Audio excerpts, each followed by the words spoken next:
It's Mega Grace on Vuma FM, 7 minutes before Mzogo logo. Gabriel Sithole nophindi K ekseni kanti ngalesi sikhathi ngisuke sengithi bamba sengiyavala ekseni. Bamba ke sengiyavala ngaphambi kokubuqala usuku lwakho. Incwadi yabaseKorinte besibili chapter ka4 iverse lika 13 kuphela. 2 Corinthians 4 verse 13.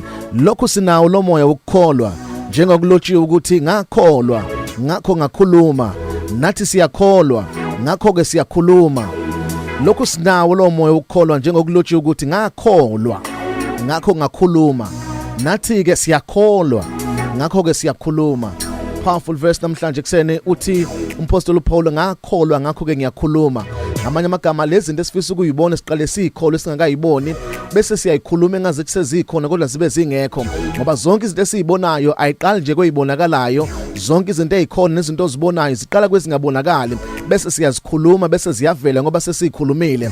Aziveli ngoba nje sivele sayithulele kodwa sivela ngoba sesikhulumile ukuthi zikhona. Sikhulume ngathi zikhona zibe zingekho kodwa sikhulume ngokukholwa ukuthi izoba khona. Siyazibiza zingekho singabonakali sibize zize zibonakale ngoba siyakholwa ngoba uma sikholwa sinamandla ukuthi ulimi lwethu ludala izinto ezingekho zibe khona.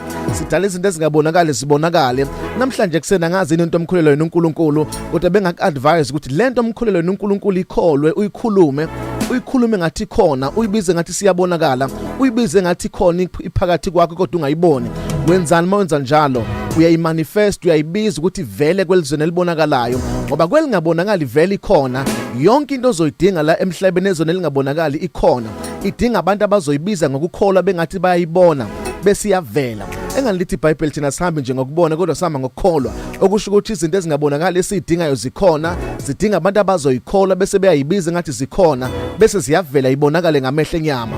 Ngicela namhlanje kuseni noma ngabe yini omkholelo uNkulunkulu uyibize ngegama uyisho ngegama. Uyakholwa ngakho uyakhuluma. Ikhulume uyibize izivele. uNkulunkulu usinikeza amandla ukuthi sidale.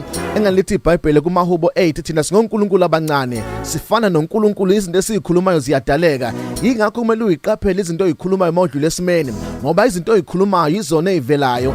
Uma kuwukuthi empilweni yakho izinto oyibonayo izinto ongayifuni musuku uyikhuluma. Khuluma izinto oyifunayo uzuyibone. Mawukuthi lento oyibona empilweni yakho yenzakala musuku uyikhuluma. Musukhuluma lento ongayifuni. Khuluma into ofuna ukuyibona empilweni yakho iyona ozoyibona yenzeka ngoba siyakholwa ngakho siyakhuluma. Uma sikhuluma izinto esizikhulumayo ziyavela. Musukhuluma izinto ongafuni ukuyibona empilweni yakho. Musukhuluma izinto ongayithandi kuba zenzeke empilweni yakho. Khuluma izinto oyithandayo ngawe. Izona izinto ozoyibona ngoba abanye abantu bakulezi zinto abakuzona manje ngoba bayakhuluma izinto ezithile kanti abazi ukuthi uma bekhuluma izinto abayikhulumayo ziyenzeka, ziyadaleka, ziyabonakala futhi. Lezi zinto oyikhulumayo izokwenzeka. Ake ubuke impilo yakho 5 years ago ukuthi iziphi izinto owayikhuluma bese ubuka kahle impilo yakhe manje ukuthi akusizona izinto owayikhuluma eminyakeni eyadlule. Izinto esiyizo izinto esayikhuluma ngathi ngiyacela namhlanje ushintshe ukukhuluma kwakho. Mawufuna ukubona isimo sakho sishintsha, shintsha ukukhuluma kwakho kuzoshintsha nesimo sakho. Asikwazi ukushintsha isimo sakho kanti ukukhuluma kwakho akashintshi. Mawugula ithugula embhedeni ungakhuluma ukugula nokufa. Thani ngiyaphuma la mina esibhedlela, ngiyaphuma la ngiyokwenza ukuthile ngaphandle. Ukhuluma into ofuna ukuyibona izivele. Musukhuluma ukufa uthi hayi ake nilungise iWilliam manje sengiyahamba. Musukhuluma ukuthi ake ngibhale iprogram yomncwabo mawusho njalo uyakhuluma ukufa uzokubona kufezeka.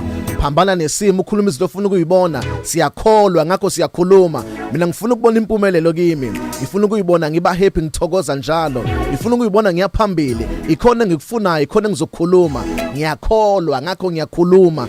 Mawufuna ukuyibona nawe uyaphambili kukhulume lento. Musukhuluma ongakufuni ngoba lokho okukhulumayo ikhona kuyokwenzeka empilweni yakho. Ufuna ukubonani kuyakho impilo namhlanje? Qala ukhulume manje. Mawufuna ukuyibona udrive imoto vuka manje kuseni uthi ngiyabonga Nkosi ngemoto engidrivayo. Ube specific usho nombala wayo, usho nemodel, usho negama layo ukuthi le brand. Ngoba uyakholwa uyakhuluma. Mawukuthi ufuna umsebenzi ukhuluma uNkulunkulu umsebenzi ngisho nenotch isalalo uzoyihola ukuthi baba ngiyabonga ngizohola le mali engaka ngiyakholwa ngakho ngiyakhuluma. Mawufuna ukushada isho nonyaka uNkulunkulu ngibonga ukuthi ngoDecember 24 mina ngobe sengumyeni womuntu ngizobe sengunkosikazi womuntu ngiyakholwa ngakho ngiyakhuluma.